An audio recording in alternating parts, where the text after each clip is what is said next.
उतना लंबा नहीं है, लेकिन इसको जानना जरूरी है। यहाँ से काफी प्रश्न आपको देखने के लिए मिलेंगे। ठीक, तो ये वाली जो बात आती है मनोविज्ञान की, यदि हम मनोविज्ञान के दृष्टिकोण से देखें तो इसका जब हम शब्द विच्छेद करते हैं तो हमको पता चलता है मन का विज्ञान, मतलब किसी व्यक्ति के उसके व्यक्तित्व को परीक्षित परखना ही वह उसका मनोविज्ञान कहलाता है।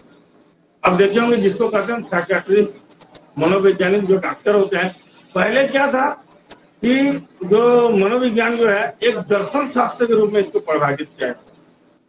ठीक है, इसको अलग विषय के रूप में कभी बताया नहीं गया है, लेकिन जब 19वीं शताब्दी की बात आती है तो मनोविज्ञान को एक नए विषय के रूप में इसको परिभाषित किया गया और इसका अध्ययन किया गया।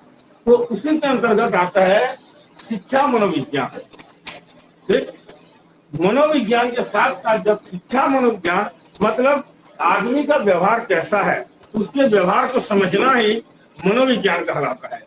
किंतु हम बात कर रहे हैं शिक्षा मनोविज्ञान की, तो शिक्षा जब उसमें जुड़ जाता है तो उसका आता है कि किसी भी व्यक्ति का जो व्यवहार का उसका हम परिमार्जन करते हैं। परिमार्जन मतलब उसको किस तरह से निखारते हैं। जैसे कुम्हार की हम बात करते हैं, कुम्हार जब किसी घड़े को बनाता है तो वो चाक के माध्यम से बना, जो चक्का वाला रहता है ना, तो वो क्या यदि सिर्फ घड़े को बना देगा तो घड़े की आकृति कभी भी बिगड़ सकती है, लेकिन वो उसका परिमार्जन करता है, इसीलिए एक सुंदर घड़े का वो निर्माण कर सकता है। तो उसी तरह शिक्षा से तात्पर्य होता है कि किसी के व्यवहार में जो परिमार्जन होता है। आज हम स्कूलों की बात करते हैं, है ना, पहली से लेके 5वीं तक, ये हमारा प्राथमिक स्तर है। PP1 PP2 आंगनबाड़ी से लेके ये तक, ये हमारा क्या है, प्राथमिक स्तर की कक्षा है। यहाँ पे जब बच्चा आता है क्लास में तो उसको पहले से ही काफी चीजों का ज्ञान होता है, घर से वो काफी चीजें सीख के आता है। ठीक, यहाँ जो हम शिक्षा देते हैं उस बच्चे को एज ए टीचर, आप लोग जब टीचर बन जाएंगे, अपनी जो चीजें आप उस बच्चे को बताएंगे पाठ्य पुस्तक के माध्यम से, वह उसकी शिक्षा के साथ साथ क्या होता है, वह सिर्फ उसको हम अक्षर ज्ञान कराते हैं। ठीक, इसको हम साक्षरता से जोड़ा जाता है। याद रखिए इस चीज का ना, हम जिस चीज को हम उसको पढ़ा रहे हैं वो उसकी शिक्षा नहीं है। शिक्षा क्या है, निरंतर चलती रहती है। बच्चा या आप या मैं या हर व्यक्ति जो है अपने आसपास वातावरण से कुछ न कुछ सीखते रहता है। मतलब किसी व्यक्तित्व का जो परिमार्जन होता है वही उसका शिक्षा होता है। ऐसा नहीं है कि सिर्फ स्कूल में जो चीज पढ़ाया जाए उसको हम शिक्षा में गणना करते हैं, वहां सर हम उसको पुस्तकीय ज्ञान देते हैं। ठीक है, जबकि एक मनुष्य जो है वो जीवन पर्यंत अपने मरते दम तक अपने वातावरण से, अपने पर्यावरण से, अपने आसपास के जो समाज से वो हमेशा सीखते रहता है, उसको कहा जाता है शिक्षा। ठीक, तो यहाँ पे दो शब्द आते हैं। अब हम मनोविज्ञान से थोड़ा दूर जाते हैं तो इसको मन का विज्ञान या फिर आत्मा का अध्ययन कहा गया है मनोविज्ञान को, इस चीज को याद रखिए। लेकिन जब यहाँ पे बात आती है शिक्षा मनोविज्ञान, किसकी बात कर रहे हैं हम लोग, शिक्षा मनोविज्ञान। ठीक,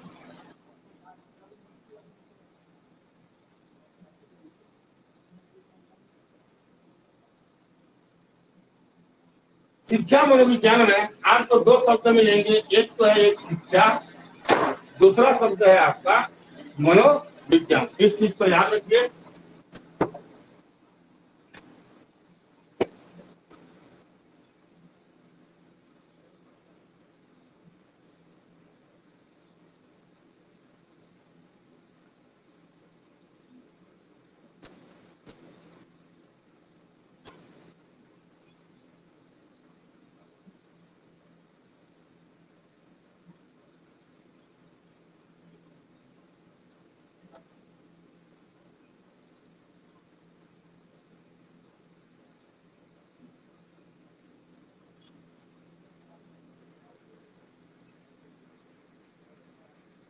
क्या है सुनिए,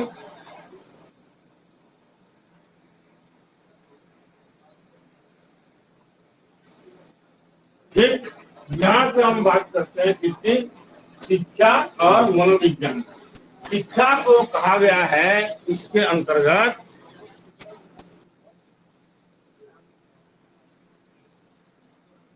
कैसे कर रहे हैं सुनिए,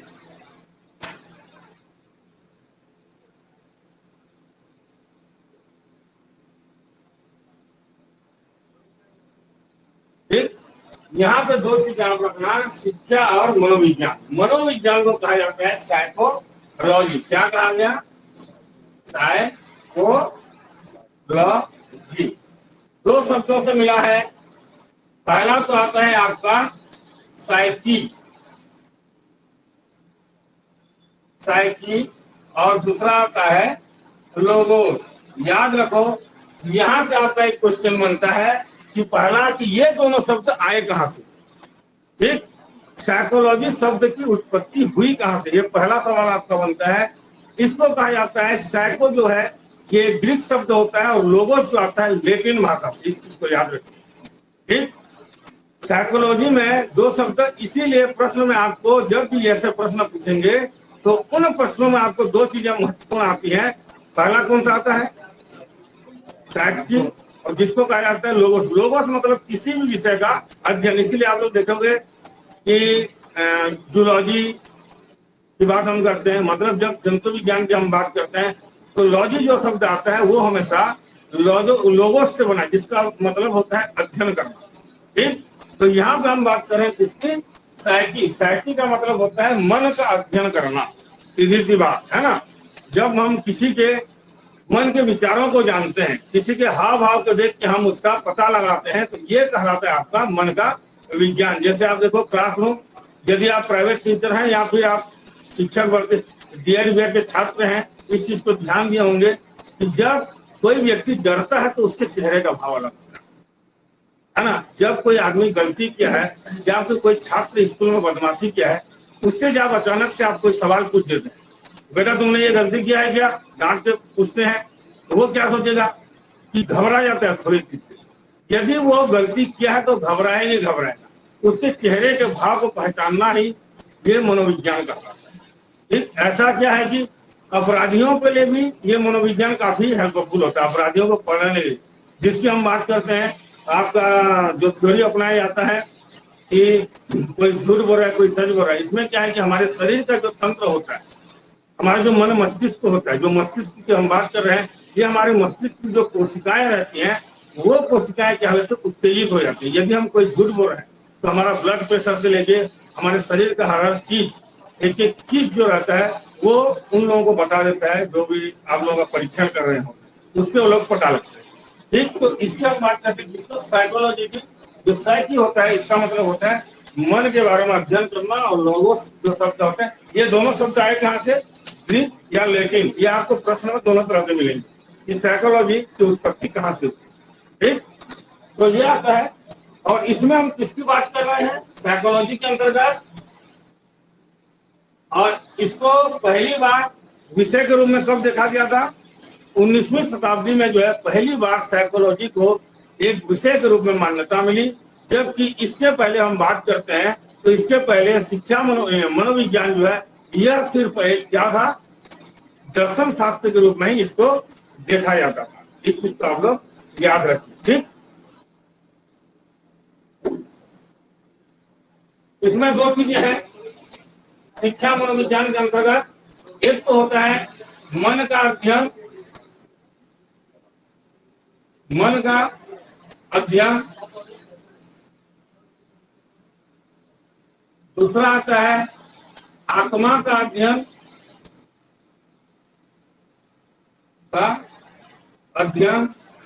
ठीक। और तीसरी हम बात करते हैं चेतनाशील अध्ययन, चेतनाशील अध्ययन। ये तीनों चीजें क्यों एक दूसरे से जुड़े हुए हैं, ये हमको जानना बहुत ही महत्वपूर्ण है। चेतनाशील अध्ययन, और चौथा जो इसका है व्यवहार का अध्ययन, व्यवहार का अध्ययन। ये चारों चीजें हमारे लिए काफी महत्वपूर्ण स्थान रखती है जब भी हम शिक्षा मनोविज्ञान की बात करते हैं। क्योंकि जब हम शिक्षा मनोविज्ञान की हम बात करते हैं तो सबसे पहले जो है मन का अध्ययन, इस थ्योरी को जो प्रतिपादित किए हैं इसको नोट डाउन कीजिए। वो है, इसको मानने वाले जो व्यक्ति हैं, पहले तो इसको प्रतिपादित करने वाले व्यक्ति हैं अरस्तु। कौन है? अरस्तु। ठीक, अरस्तु। इन्होंने मनोविज्ञान को मन का अध्ययन पाया।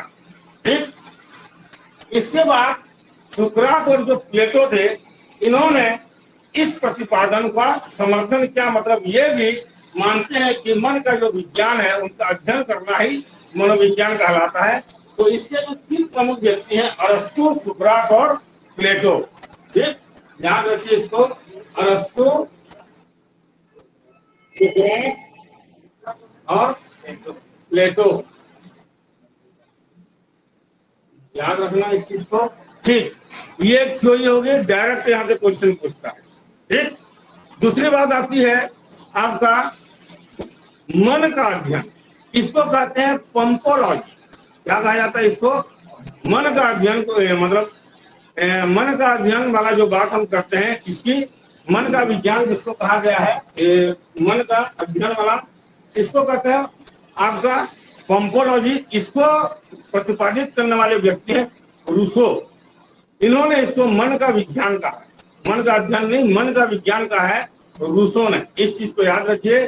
और आपका आता है चेतना, चेतनाशील विज्ञान। इसको जो प्रतिपादन करने वाले व्यक्ति हैं, इनको कहते हैं हम विलियम फूट या फिर विलियम जेम्स। ये दो व्यक्ति आपको याद रखना चाहिए, एक है विलियम फूट और एक है विलियम जेम्स। इन्होंने इसको चेतना का विज्ञान कहा है, मनोविज्ञान। अब आते हैं इसकी चौथी थ्योरी, जिसे कहते हैं हम व्यवहार का विज्ञान। ये आया 20वीं शताब्दी। कब आया ये वाला? 20वीं शताब्दी में। इस चीज को याद रखिए, 20वीं शताब्दी में आया ये वाला। कब आया? 20वीं शताब्दी में आया। इसकी जो चौथी थ्योरी आती है, और इसी को आज सबसे ज्यादा मान्यता प्राप्त है, व्यवहार का विज्ञान। इस थ्योरी को आया था 20वीं शताब्दी में। कब आया था ये? 20वीं शताब्दी में। और ये आज भी प्रचलित है और सर्वाधिक मान्यता प्राप्त विज्ञान, मतलब जो व्यवहार की हम बात करते हैं, उस व्यवहार का अध्ययन क्या कहलाता है? मनोविज्ञान। ये सबसे ज्यादा मान्यता प्राप्त है। इसी के अंतर्गत जो है पैदावाजी को भी रखा गया। ठीक, ये वाली बात, यहाँ से कोई डाउट? तो व्यवहार का विज्ञान कौन व्यक्ति थे या कौन वैज्ञानिक थे या कौन शिक्षा वैज्ञानिक थे जिन्होंने इसका प्रतिपादन किया? वो व्यक्ति थे वाटसन। कौन थे? वाटसन। और इन्हीं को जो है आधुनिक मनोविज्ञान का जनक कहा जाता है। इस चीज को याद रखिए।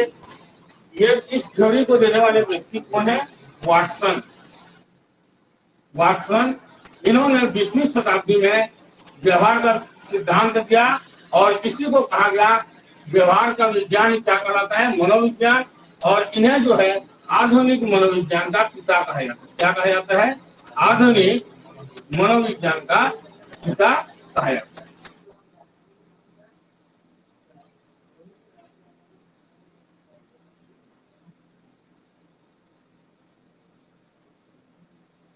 आधुनिक मनोविज्ञान का पिता कहा जाता है या फिर आधुनिक मनोविज्ञान का जनक कहा जाता है। इस चीज को आप लोग याद रखिए। मोस्ट टाइम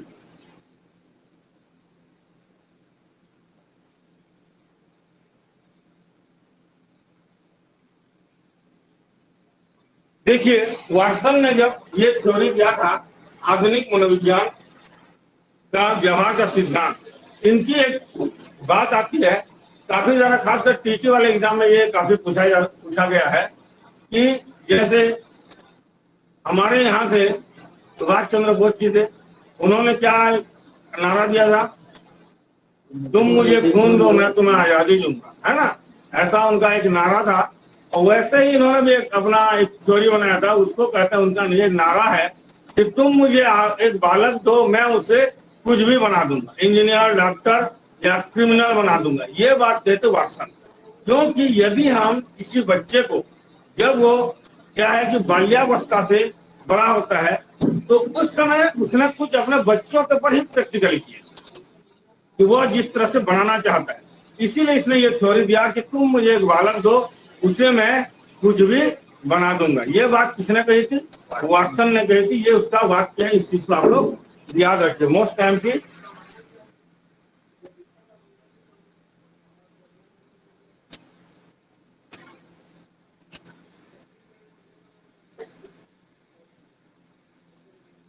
वेरी गुड, ये वाली बात आती है। तो ये किसने कहा था? वाटसन ने। इस चीज को याद रखिए, ये काफी बार पूछा भी गया है। यहाँ पे एक बात और आती है कि मनोविज्ञान की जब हम बात करते हैं 20वीं शताब्दी में, जब मनोविज्ञान को एक नए विषय के रूप में परिभाषित किया गया या फिर इसको एक नए विषय के रूप में जब मान्यता दी गई, तो यहाँ से सवाल एक आया था कि पहला मनोवैज्ञानिक प्रयोगशाला किस देश में निर्माण किया गया। ये काफी बार रिपीटेड क्वेश्चन है, कई बार पूछा भी गया है। इस चीज को याद रखिए आप लोग। मैंने क्या कहा कि विश्व का पहला मनोविज्ञान प्रयोगशाला,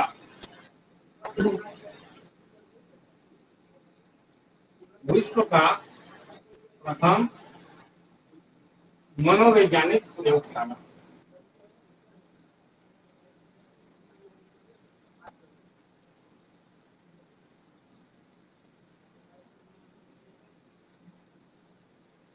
मनोवैज्ञानिक प्रयोगशाला,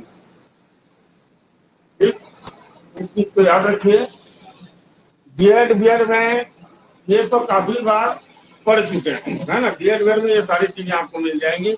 हो सके तो जिनके पास भी एनसीईआरटी एससीईआरटी के जितना भी बीएड पुस्तक का व्यवस्था होगा, उस सब को भी आप अच्छे से अध्ययन कर सकते हैं। आपको यहीं से काफी सारी चीजें ये सब देखने को मिल जाएंगी। जिन प्याजे से लेके समर हिल का स्कूल जो था, ये सारी चीजें हमको बीएड में भी सीखने को मिलता है। ठीक, हम बात कर रहे हैं किसकी? विश्व का प्रथम मनोवैज्ञानिक प्रयोगशाला। ठीक, ये वाली बात आती है।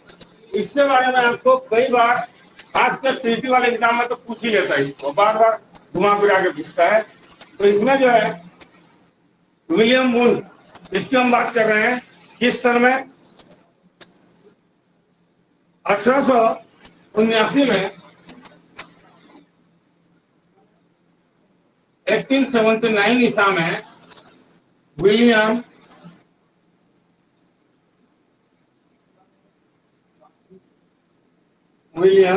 वुंड, ठीक, 1879 में 1879 मतलब 19वीं शताब्दी में जो है विलियम वुंड, जो कि जर्मनी के हैं, इन्होंने पहला मनोविज्ञान प्रयोगशाला की स्थापना किए थे, है ना। इस चीज को याद रखिए कि 1879 1879 में पहले मनोवैज्ञानिक प्रयोगशाला, जो कि जर्मनी के शैक्षिक वैज्ञानिक हैं, इनका नाम है विलियम वुंड।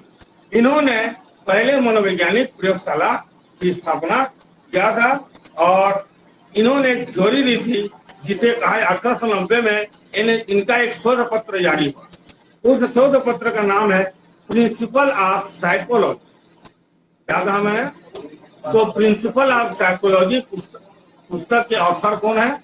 William wound. इस चीज को याद रखिए। इनकी जो पुस्तक है प्रिंसिपल ऑफ साइकोलॉजी काफी प्रसिद्ध हुई और इसके बाद से जो है मनोविज्ञान के दृष्टिकोण से पूरे विश्व में इसके लिए अलग विषय की मांग की गई, जिसके कारण आज हम मनोविज्ञान को अलग विषय के रूप में हम देखते हैं।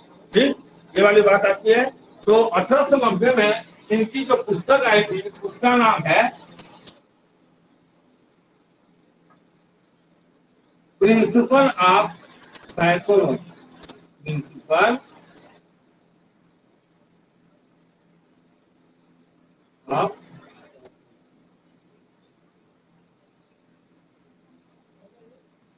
Psychology, principle of psychology. इस पुस्तक के ऑथर कौन है? William wound. इसके लेखक है विलियम वुंड। ठीक, याद रखना। और जब इसके जस्ट 5 साल बाद, मतलब 1879 में पहली बार इन्होंने एक मनोवैज्ञानिक प्रयोगशाला की स्थापना की विलियम वुंड के द्वारा, और उनके शोध से एक शोध पत्र इन्होंने जारी किया, एक पुस्तक की इन्होंने रचना की जिसे कहा गया प्रिंसिपल ऑफ साइकोलॉजी, जो कि 1890 में प्रकाशित हुआ। और इसके जस्ट 5 साल बाद, जो है इन्होंने मनोविज्ञान की एक नई व्यवस्था की जिसे कहा जाता है प्रकार्यवादी दृष्टिकोण। इसको क्या कहा जाता है? इन्होंने एक नई थ्योरी को जन्म दिया जिसे कहा जाता है मनोविज्ञान के प्रकार्यवादी सिद्धांत।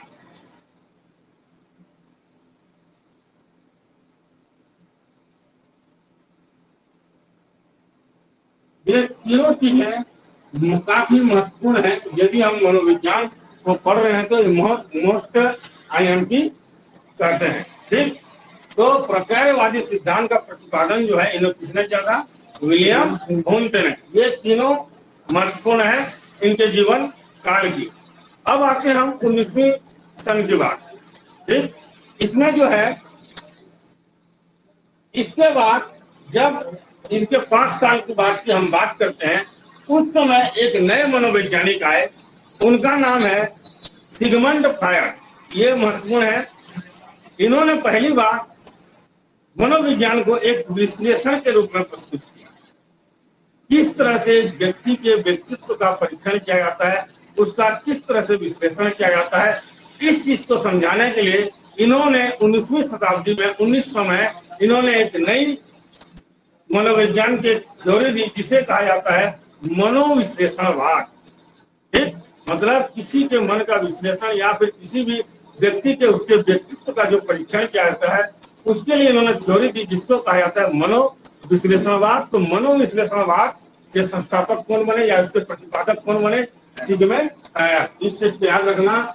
इसके बाद विलियम वुंट के बाद जो आते हैं,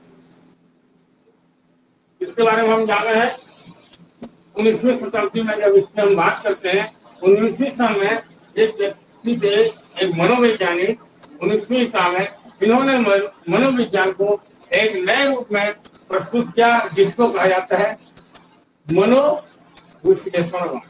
मनोविश्लेषणवाद क्या कहा जाता है इसको? मनोविश्लेषणवाद। और इस थ्योरी को देने वाले कौन है? Sigmund Freud. सिगमंड फ्रायड इसको कहा जाता है सिगमंड फ्रायड। इन्होंने 19वीं शताब्दी में मनोविज्ञान के लिए एक नई थ्योरी दी, जिसको कहा जाता है मनोविश्लेषणवाद। मोस्ट IMP चीजें आती है।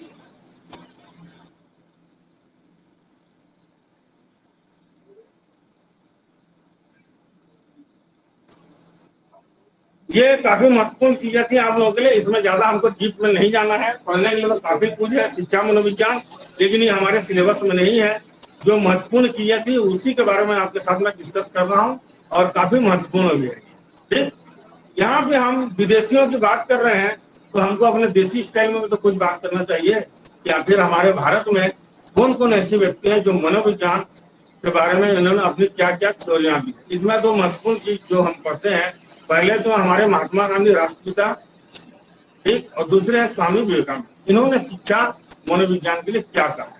यहाँ हम मनोविज्ञान के साथ साथ शिक्षा मनोविज्ञान का अध्ययन कर रहे हैं, क्योंकि मनोविज्ञान के अंतर्गत शिक्षा मनोविज्ञान, सामाजिक मनोविज्ञान, आपका औद्योगिक मनोविज्ञान तक को भी पढ़ा जाता है। ठीक, यहाँ सिर्फ एक ही चैप्टर है जो हमारे लिए महत्वपूर्ण है, वो है सिर्फ शिक्षा मनोविज्ञान की हम बात करते हैं। ठीक, तो शिक्षा मनोविज्ञान के अंतर्गत जो है इसको कहा जाता है, हम किसकी बात कर रहे थे? महात्मा गांधी और स्वामी विवेकानंद। इन्होंने शिक्षा शब्द को अपने हिसाब से परिभाषित किया है, अपना अपना जो लोगों की थिंकिंग होती है। तो महात्मा गांधी क्या मानते थे कि शिक्षा जो है किसी मनुष्य के या फिर किसी बालक की, हम बालक की बात करते हैं, ठीक, उसके शरीर, मस्तिष्क और उसकी आत्मा का जो पूर्ण विकास होता है वही उसका शिक्षा होता है। ये कहते थे कौन थे? महात्मा गांधी। इस चीज को याद रखिए, महात्मा गांधी जो थे, इनके अनुसार जो है किसी बालक का मस्तिष्क,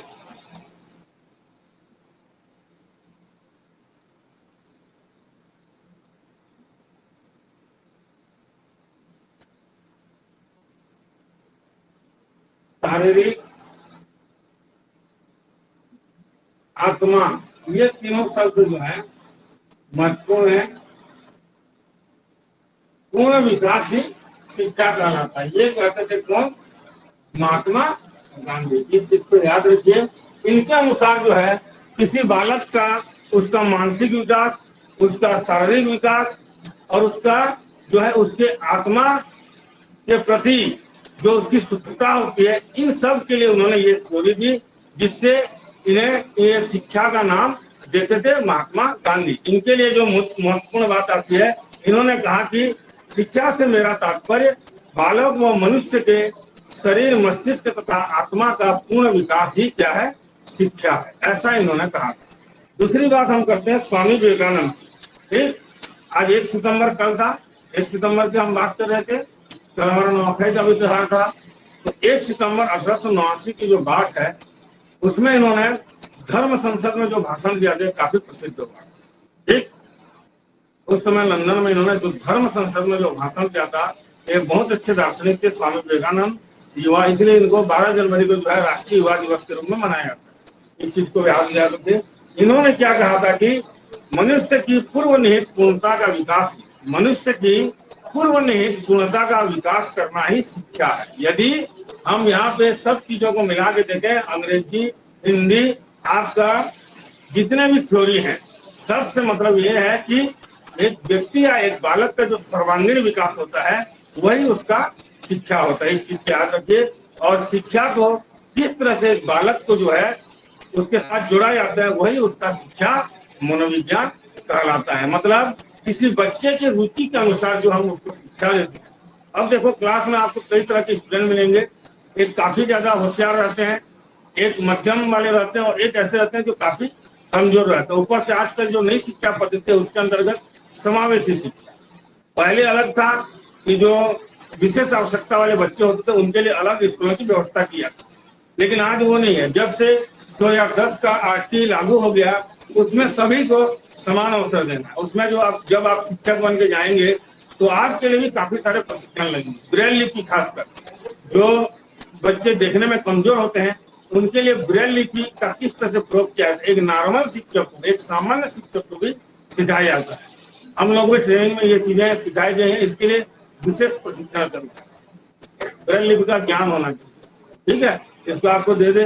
क्या होता है कि अब ऐसा नहीं है कि आप कोई बच्चा जो है कमजोर है या फिर उसको दिखाई नहीं देता है तो कभी भी कोई शिक्षक उस बच्चे को यह नहीं बोल सकता है कि तुम्हारे लिए हमारा स्कूल नहीं है, ठीक है, हम आपको पढ़ा नहीं सकते। ऐसा कभी भी कोई शिक्षक नहीं बोल सकता। यदि कोई बच्चा भर्ती होने आता है उसको भर्ती करना पड़ेगा, भले ही उसके लिए उन सामान्य बच्चों के साथ उसको पढ़ाना ही पड़ेगा। ठीक है, तो इसी को कहा गया समावेशी शिक्षा। तो ये आती है शिक्षा मनोविज्ञान की बात। इसमें अब ज्यादा हम लोग आज चर्चा नहीं करेंगे।